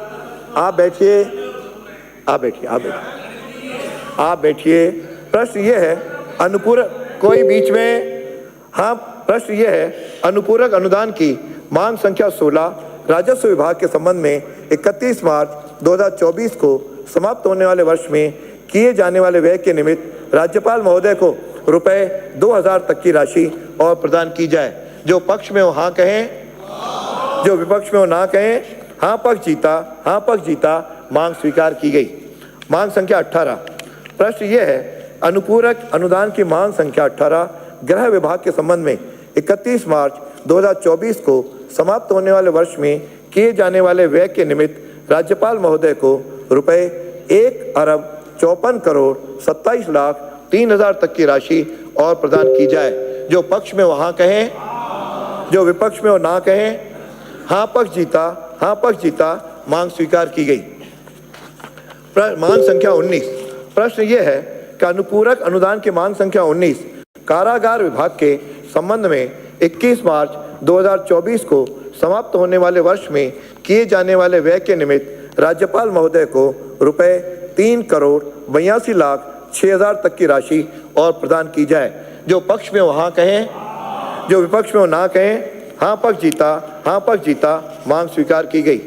मांग संख्या 20, प्रश्न यह है कि अनुपूरक अनुदान की मांग संख्या 20 प्रारंभिक शिक्षा विभाग के संबंध में 31 मार्च 2024 को समाप्त होने वाले वर्ष में किए जाने वाले व्यय के निमित्त राज्यपाल महोदय को रुपए 2,64,61,58,000 तक की राशि और प्रदान की जाए। जो पक्ष में हो हाँ कहें, जो विपक्ष में हो ना कहें। हाँ पक्ष जीता, हाँ पक्ष जीता, मांग स्वीकार की गई। मांग संख्या 21, भाई यदि आसन पांव पे कोई भी विधायक या माननीय सदस्य सदन के अंदर ना आएगा ना उठ के जाएगा। प्रश्न संख्या 21, जो मेरे को तो बैठा दिया मैंने, मेरा काम है। प्रश्न ये है कि अनुपूरक अनुदान की मांग संख्या 21 माध्यमिक शिक्षा विभाग के संबंध में 31 मार्च 2024 को समाप्त होने वाले वर्ष में किए जाने वाले व्यय के निमित्त राज्यपाल महोदय को रुपए 2,63,32,82,000 तक की राशि और प्रदान की जाए। जो पक्ष में हो हाँ कहें, जो विपक्ष में हो ना कहें। हाँ पक्ष जीता, हाँ पक्ष जीता, मांग स्वीकार की गई। मांग संख्या 22, प्रश्न यह है कि अनुपूरक अनुदान की मांग संख्या 22 उच्च शिक्षा विभाग के संबंध में 31 मार्च 2024 को समाप्त होने वाले वर्ष में किए जाने वाले व्यय के निमित्त राज्यपाल महोदय को 2,47,61,45,000 तक की राशि और प्रदान की जाए। जो पक्ष में हो हाँ कहें, जो विपक्ष में हो ना कहें। हाँ पक्ष जीता, हाँ पक्ष जीता, मांग स्वीकार की गई। मांग संख्या 24, प्रश्न ये है कि अनुपूरक अनुदान की मांग संख्या 24 तकनीकी शिक्षा विभाग के संबंध में 31 मार्च 2024 को समाप्त होने वाले वर्ष में किए जाने वाले व्यय के निमित्त राज्यपाल महोदय को रुपए 9,98,93,000 तक की राशि और प्रदान की जाए। जो पक्ष में हो हाँ कहें, जो विपक्ष में हो ना कहें। हाँ पक्ष जीता, हाँ पक्ष जीता, मांग स्वीकार की गई। मांग संख्या 25, प्रश्न ये है कि अनुपूरक अनुदान की मांग संख्या 25 कला एवं संस्कृति विभाग के संबंध में 31 मार्च 2024 को समाप्त होने वाले वर्ष में किए जाने वाले व्यय के निमित्त राज्यपाल महोदय को 1,000 रुपये तक की राशि और प्रदान की जाए। जो पक्ष में हो हाँ कहें, जो विपक्ष में हो ना कहें। हाँ पक्ष जीता, हाँ पक्ष जीता, मांग स्वीकार की गई। मांग संख्या 26, प्रश्न ये है कि अनुपूरक अनुदान की मांग संख्या 26 युवा मामले एवं खेल विभाग के संबंध में 31 मार्च 2024 को समाप्त होने वाले वर्ष में किए जाने वाले व्यय के निमित्त राज्यपाल महोदय को 37,59,42,000 तक की राशि और प्रदान की जाए। जो पक्ष में हो हाँ कहें, जो विपक्ष में हो ना कहें। हाँ पक्ष जीता, हाँ पक्ष जीता, मांग स्वीकार की गई। मांग संख्या 27, प्रश्न ये है कि अनुपूरक अनुदान की मांग संख्या 27 चिकित्सा एवं स्वास्थ्य विभाग के संबंध में 31 मार्च 2024 को समाप्त होने वाले वर्ष में किए जाने वाले व्यय के निमित्त राज्यपाल महोदय को 5,14,80,000 तक की राशि और प्रदान की जाए। जो पक्ष में हो हाँ कहें, जो विपक्ष में हो ना कहें। हाँ पक्ष जीता, हाँ पक्ष जीता, मांग स्वीकार की गई। मांग संख्या 28। प्रश्न ये है कि अनुपूरक अनुदान की मांग संख्या 28 चिकित्सा शिक्षा विभाग के संबंध में 31 मार्च 2024 को समाप्त होने वाले वर्ष में किए जाने वाले व्यय के निमित्त राज्यपाल महोदय को रुपए 2000 तक की राशि और प्रदान की जाए। जो पक्ष में हो हाँ कहें, जो विपक्ष में हो ना कहें। हाँ पक्ष जीता, हाँ पक्ष जीता, मांग स्वीकार की गई। प्रश्न यह है कि अनुपूरक अनुदान की मांग संख्या 30 जनजातीय क्षेत्रीय विकास के संबंध में 31 मार्च 2024 को समाप्त होने वाले वर्ष में किए जाने वाले व्यय के निमित्त राज्यपाल महोदय को 37,000 रुपये तक की राशि और प्रदान की जाए। जो पक्ष में हो हाँ कहें, जो विपक्ष में हो ना कहें। हाँ पक्ष जीता, हाँ पक्ष जीता, मांग स्वीकार की गई। मांग संख्या 31। प्रश्न यह है कि अनुपूरक अनुदान की मांग संख्या 31 सामाजिक न्याय एवं अधिकारिता विभाग के संबंध में 31 मार्च 2024 को समाप्त होने वाले वर्ष में किए जाने वाले व्यय के निमित्त राज्यपाल महोदय को रुपए 1,14,08,90,000 तक की राशि और प्रदान की जाए। जो पक्ष में हो हाँ कहें, जो विपक्ष में हो ना कहें। हाँ पक्ष जीता, हाँ पक्ष जीता, मांग स्वीकार की गई। मांग संख्या 32। प्रश्न यह है कि अनुपूरक अनुदान की मांग संख्या 32 महिला एवं बाल विकास विभाग के संबंध में 31 मार्च 2024 को समाप्त होने वाले वर्ष में किए जाने वाले व्यय के निमित्त राज्यपाल महोदय को रुपए 38,22,59,000 तक की राशि और प्रदान की जाए। जो पक्ष में हो हाँ कहें, जो विपक्ष में हो ना कहें। हाँ पक्ष जीता, हाँ पक्ष जीता, मांग स्वीकार की गई। मांग संख्या 33। प्रश्न यह है कि अनुपूरक अनुदान की मांग संख्या 33 सैनिक कल्याण विभाग के संबंध में 31 मार्च 2024 को समाप्त होने वाले वर्ष में किए जाने वाले व्यय के निमित्त राज्यपाल महोदय को रुपए 11,06,78,000 तक की राशि और प्रदान की जाए। जो पक्ष में हो हाँ कहें, जो विपक्ष में हो ना कहें। हाँ पक्ष जीता, हाँ पक्ष जीता, मांग स्वीकार की गई। मांग संख्या 34। प्रश्न यह है कि अनुपूरक अनुदान की मांग संख्या 34 श्रम व रोजगार विभाग के संबंध में 31 मार्च 2024 को समाप्त होने वाले वर्ष में किए जाने वाले व्यय के निमित्त राज्यपाल महोदय को रुपए 5,02,90,000 तक की राशि और प्रदान की जाए। जो पक्ष में हो हाँ कहें, जो विपक्ष में हो ना कहें। हाँ पक्ष जीता, हाँ पक्ष जीता, मांग स्वीकार की गई। मांग संख्या 36। प्रश्न यह है कि अनुपूरक अनुदान की मांग संख्या 36 आपदा प्रबंधन एवं सहायता विभाग के संबंध में 31 मार्च 2024 को समाप्त होने वाले वर्ष में किए जाने वाले व्यय के निमित्त राज्यपाल महोदय को रुपए 8,50,91,91,75,000 तक की राशि और प्रदान की जाए। जो पक्ष में हो हाँ कहें, जो विपक्ष में हो ना कहें। हाँ पक्ष जीता, हाँ पक्ष जीता, मांग स्वीकार की गई। मांग संख्या 37।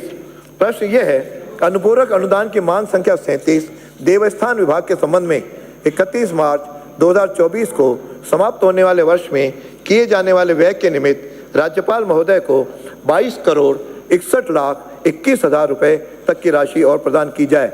जो पक्ष में हो हाँ कहें, जो विपक्ष में हो ना कहें। हाँ पक्ष जीता, हाँ पक्ष जीता, मांग स्वीकार की गई। मांग संख्या 38। प्रश्न यह है अनुपूरक अनुदान की मांग संख्या 38 सूचना एवं जनसंपर्क विभाग के संबंध में 31 मार्च 2024 को समाप्त होने वाले वर्ष में किए जाने वाले व्यय के निमित्त राज्यपाल महोदय को रुपए 59,27,80,000 तक की राशि और प्रदान की जाए। जो पक्ष में हो हाँ कहें, जो विपक्ष में हो ना कहें। हाँ पक्ष जीता, हाँ पक्ष जीता, मांग स्वीकार की गई।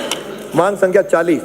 प्रश्न यह है कि अनुपूरक अनुदान की मांग संख्या 40 स्वायत्त शासन विभाग के संबंध में 31 मार्च 2024 को समाप्त होने वाले वर्ष में किए जाने वाले व्यय के निमित्त राज्यपाल महोदय को रुपए 6,21,95,56,000 तक की राशि और प्रदान की जाए।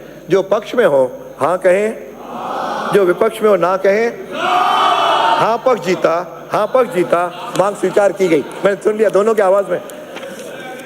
मांग संख्या 41। थोड़ा जगह है, अच्छा है, थोड़ा जगो, दोनों पक्ष थोड़ा जगो। मांग संख्या 41। प्रश्न ये है, अनुपूरक अनुदान की मांग संख्या 41 जन स्वास्थ्य अभियांत्रिकी विभाग के संबंध में 31 मार्च 2024 को समाप्त होने वाले वर्ष में किए जाने वाले व्यय के निमित्त राज्यपाल महोदय को 2,88,14,89,000 रुपए तक की राशि और प्रदान की जाए। जो पक्ष में हो हाँ कहें, जो विपक्ष में हो ना कहें। हाँ पक्ष जीता, मांग स्वीकार की गई। प्रश्न मांग संख्या 42। प्रश्न ये है, अनुपूरक अनुदान की मांग संख्या 42 जल संसाधन एवं इंदिरा गांधी नहर परियोजना विभाग के संबंध में 31 मार्च 2024 को समाप्त होने वाले वर्ष में किए जाने वाले व्यय के निमित्त राज्यपाल महोदय को रुपए 3,000 तक की राशि और प्रदान की जाए। जो पक्ष में हो हाँ कहें, जो विपक्ष में हो ना कहें। हाँ पक्ष जीता, मांग स्वीकार की गई। मांग संख्या 43। प्रश्न ये है, अनुपूरक अनुदान की मांग संख्या 43 सिंचित क्षेत्र विकास विभाग के संबंध में 31 मार्च 2024 को समाप्त होने वाले वर्ष में किए जाने वाले व्यय के निमित्त राज्यपाल महोदय को रुपए 40,05,19,000 तक की राशि और प्रदान की जाए। जो पक्ष में हो हाँ कहें, जो विपक्ष में हो ना कहें। हाँ पक्ष जीता, मांग स्वीकार की गई। मांग संख्या 44। प्रश्न ये है, अनुपूरक अनुदान की मांग संख्या 44 सार्वजनिक निर्माण विभाग के संबंध में 31 मार्च 2024 को समाप्त होने वाले वर्ष में किए जाने वाले व्यय के निमित्त राज्यपाल महोदय को रुपए 14,71,27,66,000 तक की राशि और प्रदान की जाए। जो पक्ष में हो हाँ कहें, जो विपक्ष में हो ना कहें। हाँ पक्ष जीता, मांग स्वीकार की गई। मांग संख्या 46। प्रश्न ये है कि अनुपूरक अनुदान की मांग संख्या 46 कृषि विभाग के संबंध में 31 मार्च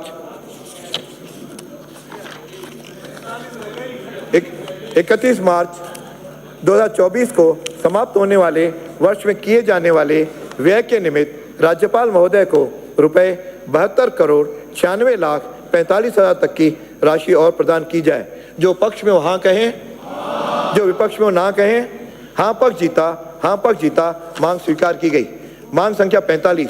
प्रश्न ये है कि अनुपूरक अनुदान की मांग संख्या 45 वन एवं पर्यावरण विभाग के संबंध में 31 मार्च 2024 को समाप्त होने वाले वर्ष में किए जाने वाले व्यय के निमित्त राज्यपाल महोदय को 1,15,14,25,000 तक की राशि और प्रदान की जाए। जो पक्ष में हो हाँ कहें, जो विपक्ष में हो ना कहें। हाँ पक्ष जीता, मांग स्वीकार की गई। मांग संख्या 47। प्रश्न ये है कि अनुपूरक अनुदान की मांग संख्या 47 पशुपालन एवं मत्स्य विभाग के संबंध में 31 मार्च 2024 को समाप्त होने वाले वर्ष में किए जाने वाले व्यय के निमित्त राज्यपाल महोदय को रुपए 13,99,92,000 तक की राशि और प्रदान की जाए। जो पक्ष में हो हाँ कहें, जो विपक्ष में हो ना कहें। हाँ पक्ष जीता, मांग स्वीकार की गई। मांग संख्या 48। ये मेरे ध्यान है, आप तो हाँ भर दो, माननीय सदस्य आप भी हाँ भर दो। अच्छा सबके लिए आप सर्वसम्मति से। मांग संख्या 48।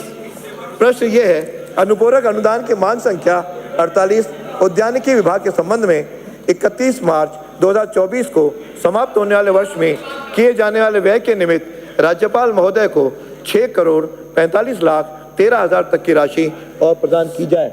जो पक्ष में हो हाँ कहें, जो विपक्ष में हो ना कहें। हाँ पक्ष जीता, मांग स्वीकार की गई। मांग संख्या 49। प्रश्न ये है, अनुपूरक अनुदान की मांग संख्या 49 गोपालन विभाग के संबंध में 31 मार्च 2024 को समाप्त होने वाले वर्ष में किए जाने वाले व्यय के निमित्त राज्यपाल महोदय को रुपए 47,43,74,000 तक की राशि और प्रदान की जाए। जो पक्ष में हो हाँ कहें, जो विपक्ष में हो ना कहें। हाँ पक्ष जीता, मांग स्वीकार की गई। मांग संख्या 51। प्रश्न ये है, अनुपूरक अनुदान की मांग संख्या 51 अनुसूचित जाति के कल्याण हेतु विशिष्ट संगठन योजना के संबंध में 31 मार्च 2024 को समाप्त होने वाले वर्ष में किए जाने वाले व्यय के निमित्त राज्यपाल महोदय को रुपए 29,000 तक की राशि और प्रदान की जाए। जो पक्ष में वो हाँ कहें, जो विपक्ष में वो ना कहें। हाँ पक्ष जीता, मांग स्वीकार की गई। मांग संख्या 52।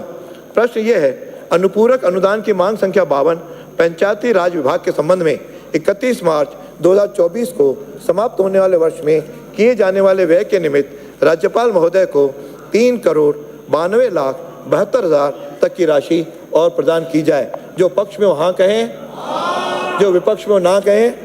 हाँ पक्ष जीता, मांग स्वीकार की गई। मांग संख्या 53। प्रश्न यह है कि अनुपूरक अनुदान की मांग संख्या 53 ग्रामीण विकास के संबंध में 31 मार्च 2024 को समाप्त होने वाले वर्ष में किए जाने वाले व्यय के निमित्त राज्यपाल महोदय को 3,14,05,80,000 तक की राशि और प्रदान की जाए। जो पक्ष में वो हाँ कहें, जो विपक्ष में वो ना कहें। हाँ पक्ष जीता, मांग स्वीकार की गई। प्रश्न संख्या 54। प्रश्न यह है, अनुपूरक अनुदान की मांग संख्या 54 ऊर्जा विभाग के संबंध में 31 मार्च 2024 को समाप्त होने वाले वर्ष में किए जाने वाले व्यय के निमित्त राज्यपाल महोदय को रुपए 33,40,13,49,000 तक की राशि और प्रदान की जाए। जो पक्ष में हो हाँ कहें, जो विपक्ष में हो ना कहें। हाँ पक्ष जीता, मांग स्वीकार की गई। मांग संख्या 55। प्रश्न यह है, अनुपूरक अनुदान की मांग संख्या 55 खाद्य नागरिक आपूर्ति एवं उपभोक्ता मामलात विभाग के संबंध में 31 मार्च 2024 को समाप्त होने वाले वर्ष में किए जाने वाले व्यय के निमित्त राज्यपाल महोदय को रुपए 2,92,91,000 तक की राशि और प्रदान की जाए। जो पक्ष में वो हाँ कहें, जो विपक्ष में वो ना कहें। हाँ पक्ष जीता, मांग स्वीकार की गई। मांग संख्या 57। ये आपको प्रेरित कर रहे हैं कि आप भी हाँ भरो। मांग संख्या 57।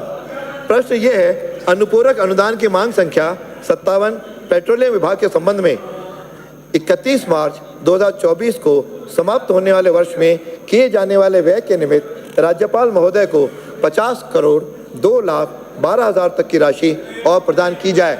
जो पक्ष में हो, सचेतक महोदय ध्यान करिए। 50,02,12,000 तक की राशि और प्रदान की जाए। जो पक्ष में हो हाँ कहें, जो विपक्ष में हो ना कहें। हाँ पक्ष जीता, मांग स्वीकार की गई। मांग संख्या 58। प्रश्न ये है, अनुपूरक अनुदान की मांग संख्या 58 खान विभाग के संबंध में 31 मार्च 2024 को समाप्त होने वाले वर्ष में किए जाने वाले व्यय के निमित्त राज्यपाल महोदय को रुपए 35,93,25,000 तक की राशि और प्रदान की जाए। जो पक्ष में वो हाँ कहें, जो विपक्ष में वो ना कहें। जो पक्ष में वो हाँ कहें, जो विपक्ष में वो ना कहें। हाँ पक्ष जीता, मांग स्वीकार की गई। मांग संख्या 59। प्रश्न ये है, अनुपूरक अनुदान की मांग संख्या 59 पर्यटन विभाग के संबंध में 31 मार्च 2024 को समाप्त होने वाले वर्ष में किए जाने वाले व्यय के निमित्त राज्यपाल महोदय को रुपए 2,77,49,09,000 तक की राशि और प्रदान की जाए। जो पक्ष में वो हाँ कहें, जो विपक्ष में वो ना कहें। हाँ पक्ष जीता, मांग स्वीकार की गई। मांग संख्या 61। प्रश्न यह है, अनुपूरक अनुदान की मांग संख्या 61 विज्ञान एवं तकनीकी विभाग के संबंध में 31 मार्च 2024 को समाप्त होने वाले वर्ष में किए जाने वाले व्यय के निमित्त राज्यपाल महोदय को रुपए 6,87,99,000 तक की राशि और प्रदान की जाए। जो पक्ष में वो हाँ कहें, जो विपक्ष में वो ना कहें। हाँ पक्ष जीता, मांग स्वीकार की गई। मांग संख्या 62। प्रश्न ये है, अनुपूरक अनुदान की मांग संख्या 62 परिवहन विभाग के संबंध में 31 मार्च 2024 को समाप्त होने वाले वर्ष में किए जाने वाले व्यय के निमित्त राज्यपाल महोदय को 38,31,24,000 तक की राशि और प्रदान की जाए। जो पक्ष में वो हाँ कहें, जो विपक्ष में वो ना कहें। हाँ पक्ष जीता, मांग स्वीकार की गई। मांग संख्या 63। प्रश्न ये है कि अनुपूरक अनुदान की मांग संख्या 63 आयोजना एवं सांख्यिकी विभाग के संबंध में 31 मार्च 2024 को समाप्त होने वाले वर्ष में किए जाने वाले व्यय के निमित्त राज्यपाल महोदय को 8,69,95,000 तक की राशि और प्रदान की जाए। जो पक्ष में हो हाँ कहें, थोड़ा जोर से। जो पक्ष में हो हाँ कहें, जो विपक्ष में हो ना कहें। हाँ पक्ष जीता, हाँ पक्ष जीता। मांग स्वीकार की गई। मांग संख्या 64।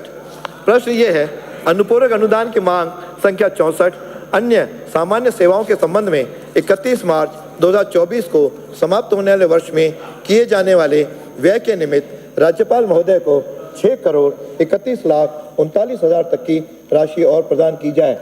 जो पक्ष में हो हाँ कहें, जो विपक्ष में हो ना कहें। हाँ पक्ष जीता, हाँ पक्ष जीता। मांग स्वीकार की गई।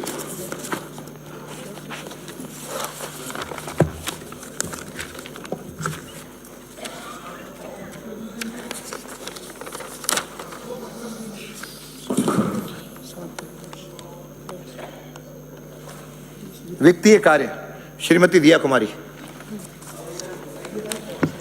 विधायी कार्य वित्तीय कार्य। अध्यक्ष महोदय, मैं आपकी विधायी कार्य। अनुमति से राजस्थान विनियोग आप बैठिए। संख्या 1 विधेयक आप- 2024 मंत्री को बोले, आप बैठिए। पूरे स्थापित आप पहले करने अनुमति की लीजिए। आज्ञा के लिए आप स्लिप भेजिए, प्रस्ताव अनुमति करती दूंगा। हूँ। आप स्लिप भेजिए बिना अनुमति के नहीं। प्रश्न ये है, हो गया प्रश्न है आज्ञा। क्या भाई? श्रीमती दिया कुमारी पूरा स्थापित करेंगे। क्या है यार? अध्यक्ष महोदय, मैं आपकी अनुमति से राजस्थान विनियोग संख्या 1 विधेयक 2024 को पुनः स्थापित अपने करती स्थानों हूँ। में बैठिए। माननीय सदस्य बैठिए। यानी क्या तमाशा है? सारे माननीय विधायकों को मैं स्पष्ट कह रहा हूं, क्या सदन में अपनी सीट खोल करके मंत्रियों तक नहीं जाएंगे, उनके चैम्बर में जाएं। प्रश्न यह है कि राजस्थान विनियोग संख्या 1 विधेयक 2024 को पुनः स्थापित करने की आज्ञा प्रदान की जाए। जो पक्ष में हो हाँ कहें, जो विपक्ष में हो ना कहें। जो पक्ष में हो हाँ कहें, जो विपक्ष में हो ना कहें। हाँ पक्ष जीता, हाँ पक्ष जीता। विधेयक को पुनः स्थापित करने की आज्ञा प्रदान की जाती है। प्रभारी मंत्री विधेयक को पुनः स्थापित भी करेंगी। माननीय दिया कुमारी। मैं अध्यक्ष महोदय, मैं आपकी अनुमति से प्रस्ताव करती हूँ कि राजस्थान विनियोग संख्या 1 विधेयक 2024 को विचारार्थ लिया जाए। प्रश्न यह है कि राजस्थान विनियोग संख्या 1 विधेयक 2024 को विचारार्थ लिया जाए। जो पक्ष में हो हाँ कहें, जो विपक्ष में हो ना कहें। हाँ पक्ष जीता, हाँ पक्ष जीता। विधेयक को विचारार्थ लिया गया। खंडशः विचार। खंड 2 और 3 कोई संशोधन नहीं। प्रश्न यह है कि खंड 2 व 3 स्वीकार किए जाएं। जो पक्ष में हो हाँ कहें, जो विपक्ष में हो ना कहें। हाँ पक्ष जीता, हाँ पक्ष जीता। खंड 2 व 3 स्वीकार किए गए। अनुसूची कोई संशोधन नहीं। प्रश्न यह है कि अनुसूची स्वीकार की जाए। जो पक्ष में हो हाँ कहें, जो विपक्ष में हो ना कहें। जो पक्ष हाँ पक्ष जीता, हाँ पक्ष जीता। अनुसूची स्वीकार की गई। खंड 1 अधिनियम सूत्र नाम आदि कोई संशोधन नहीं। प्रश्न यह है खंड 1 अधिनियम सूत्र नाम आदि स्वीकार किए जाएं। जो पक्ष में हो हाँ कहें, जो विपक्ष में हो ना कहें। हाँ पक्ष जीता, हाँ पक्ष जीता। अधिनियम सूत्र नाम आदि स्वीकार किए गए। श्री दिया कुमारी। पारित करने का प्रस्ताव रखिए। अध्यक्ष महोदय, मैं आपकी अनुमति से प्रस्ताव करती हूँ कि राजस्थान विनियोग संख्या 1 विधेयक 2024 को पारित किया जाए। अरे भाई, माननीय सचेतक आप भाई, मैंने स्पष्ट कहा। प्रश्न शांत रहे, मुझे ध्यान मुझे ध्यान आ गया। आपके यहाँ सब जगह समान है। प्रश्न ये है कि राजस्थान विनियोग संख्या 1 विधेयक 2024 को पारित किया जाए। जो पक्ष में हो हाँ कहें, जो विपक्ष में हो ना कहें। हाँ पक्ष जीता। राजस्थान विनियोग विधेयक 2024 पारित किया गया। अब जनगणना, माननीय सदस्यों से जनगणमन होने से पहले एक जानकारी दे रहा हूं। जो माननीय सदस्य जिस कमेटी में रहना चाहता हो, अपने चॉइस की 3 कमेटियों के नाम हमारे सचिव महोदय के यहाँ दे दें, ताकि उनकी योग्यता, उनकी रुचि के अनुसार हम लोग तय कर सकें।